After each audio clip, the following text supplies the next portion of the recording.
इस वीडियो में हम पढ़ेंगे क्लास 6th ट्यूलिप सीरीज़ का लेसन 5 द कश्मीरी शॉल। तो कश्मीर स्टेट जो है ये बहुत ही फेमस है गार्डन्स के लिए, वुड कार्विंग्स के लिए, आर्ट्स के लिए, हाथों से जो करते हैं काम हैंडीक्राफ्ट्स उनके लिए, रिवर्स के लिए, लेक्स के लिए, विंटर स्पोर्ट्स के लिए, सीनिक ब्यूटी के लिए, हॉस्पिटैलिटी के लिए मीन्स मेहमान नवाजी, उसके बाद कश्मीरी जो खाना है उसके लिए जो अलग अलग डिशेस हैं वहाँ की, और ड्रेसेस जो हैं, ये कुछ ऐसी चीज़ें हैं जो कि जिन चीज़ों के लिए कश्मीर बहुत फेमस है। तो अब हम देखते हैं इस लेसन में।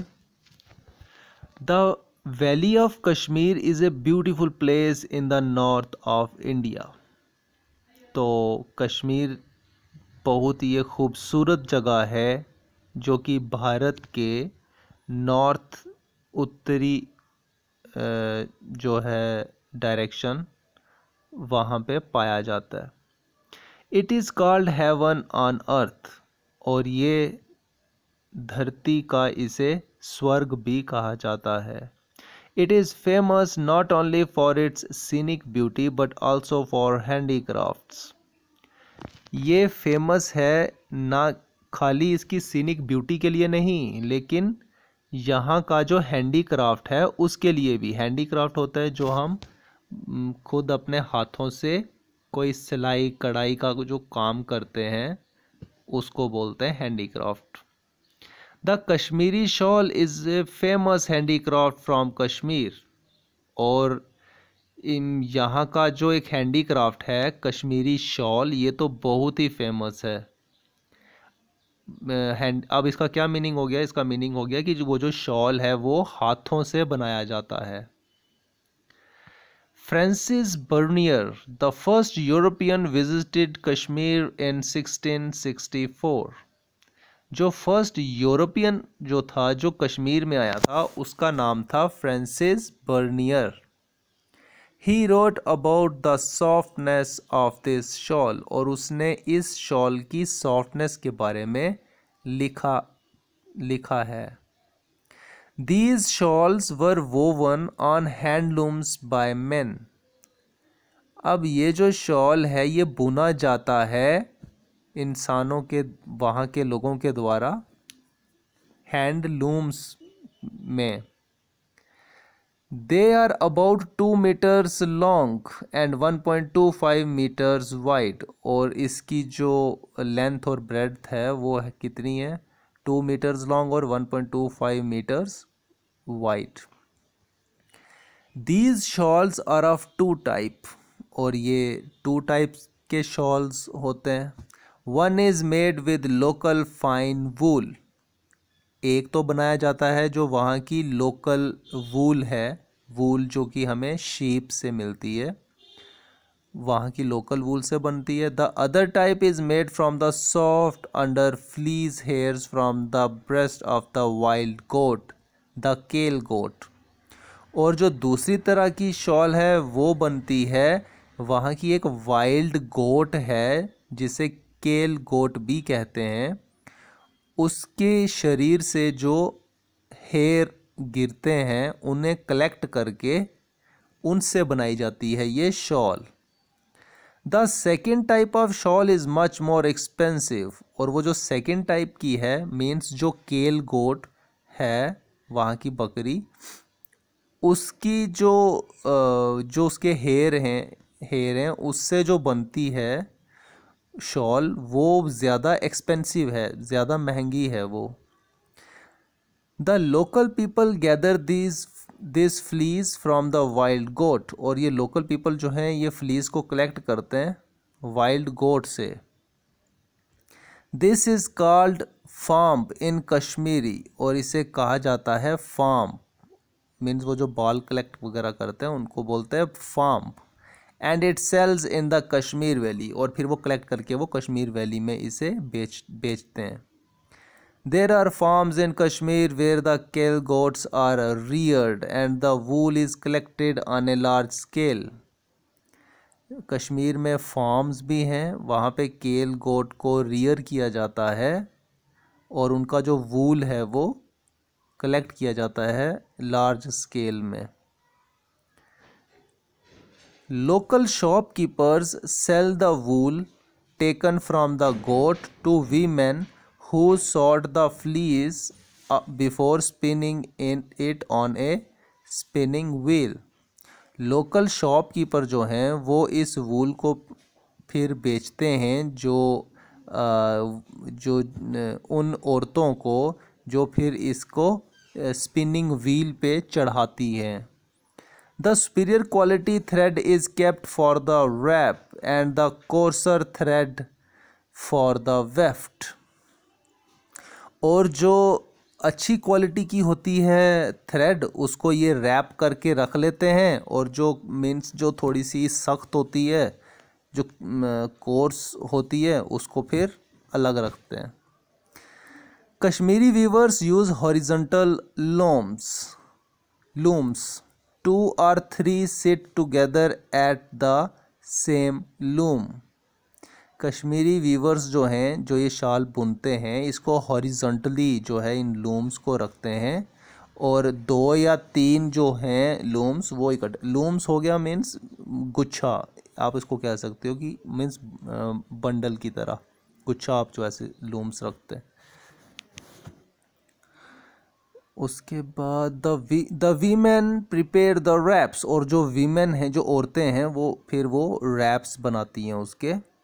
The designer decides the pattern. और फिर एक डिज़ाइनर होता है जो कि पैटर्न को डिसाइड करता है कि शॉल में कौन सा पैटर्न जो है वो हमने रखना है. द मोटिव और design drawn on the shawl are of many kinds. वो जो डिज़ाइन होता है उसे मोटिव भी कहते हैं. तो वो जो है वो बहुत तरह का डिज़ाइन होता है शॉल पे. The pashmina shawl are of 2 kinds. अब ये जो पश्मीना इसे कहते हैं पश्मीना शॉल, इसका वहाँ पे नाम है पश्मीना शॉल. तो ये 2 काइंड्स का होता है. The first kind is the loom shawl means जो फर्स्ट काइंड है वो है loom shawl, woven entirely on the loom, जो कि पूरा लूम पे ही बनाया जाता है. The embroidered shawl is the other kind. और जो एम्ब्रॉयडर्ड शॉल है वो इसकी दूसरी काइंड है. It is woven with an embroidered pattern. और ये बुना जाता है एम्ब्रॉयडर्ड पैटर्न में. एम्ब्रॉयडरी जो होती है वो हाथों से बड़े बारीकी से वो करते हैं डिज़ाइनिंग उसकी. The world famous ring shawl is a fine fabric that can pass through a ring. और जो वर्ल्ड की फेमस है रिंग शॉल वो कहते हैं कि एक रिंग से भी पास हो जाती है, इतनी वो ज़्यादा सॉफ्ट होती है. The shahtoosh shawl made from the Tibetan chiru is something rare now. और ये जो शाहतूश शॉल है जो कि तिब्बत में बनाई जाती थी चिरू में, वो बहुत ज़्यादा रेयर है, मीन्स वो कम देखने को मिलती है. Another rare shawl is the jamawar shawl. और एक और शॉल है जो कि बहुत ही रेयर है, वो है jamawar shawl. In this shawl, the wrap and the weft threads are dyed before weaving. और इस शॉल में जो रैप और जो लूम्स होते हैं उनको डाई उनको कलर किया जाता है वीविंग से पहले, मीन्स उनको डाई किया जाता है. The price of pashmina shawl varies from a few hundred rupees to thousands of rupees. Pashmina shawl का जो प्राइस है वो कुछ 100 से कुछ हज़ारों रुपयों के बीच में है. The credit for starting the shawl industry goes to Sultan Zainul Abidin. और इस शॉल इंडस्ट्री को स्टार्ट करने का जो क्रेडिट है वो जाता है सुल्तान ज़ैनुल अबिदीन को. The sultan in the 15th century called a highly skilled weaver Naghz Beg from the Turkistan to build a loom for weaving shawls.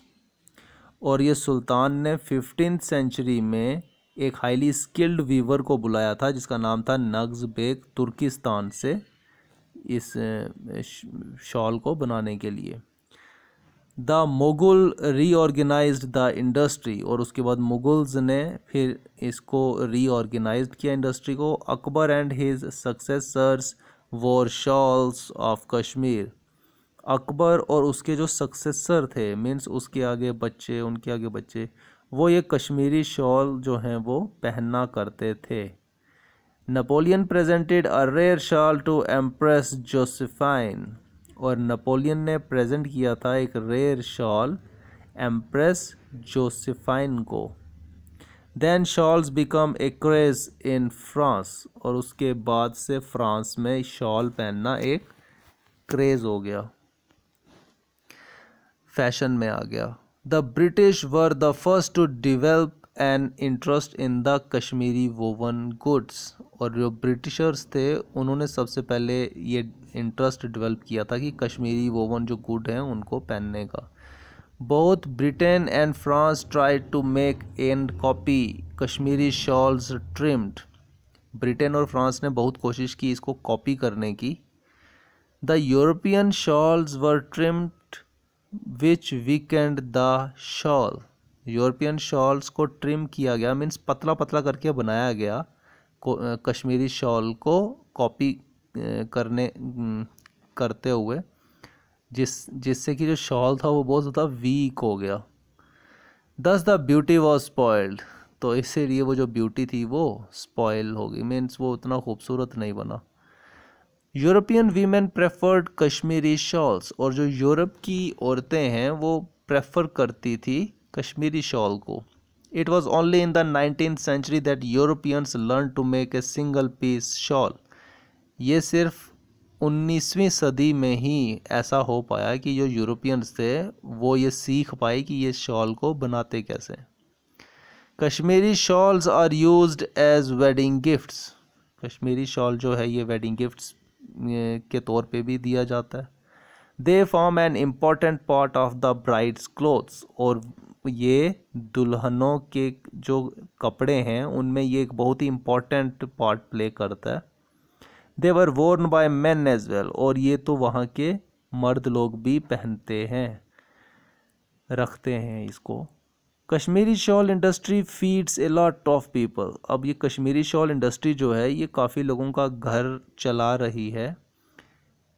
Even young girls and boys help their parents in embroidery work. जो वहाँ के बच्चे हैं, जवान लड़कियाँ लड़के, वो भी अपने माता पिता को हेल्प करते हैं इस शॉल में, एम्ब्रॉयडरी वर्क में। People sit for long hours to earn their living, और काफ़ी घंटों तक बैठ के मेहनत करके वो अपना रोज़ी रोटी जो है वो चलाते हैं इसी शॉल इंडस्ट्री की वजह से।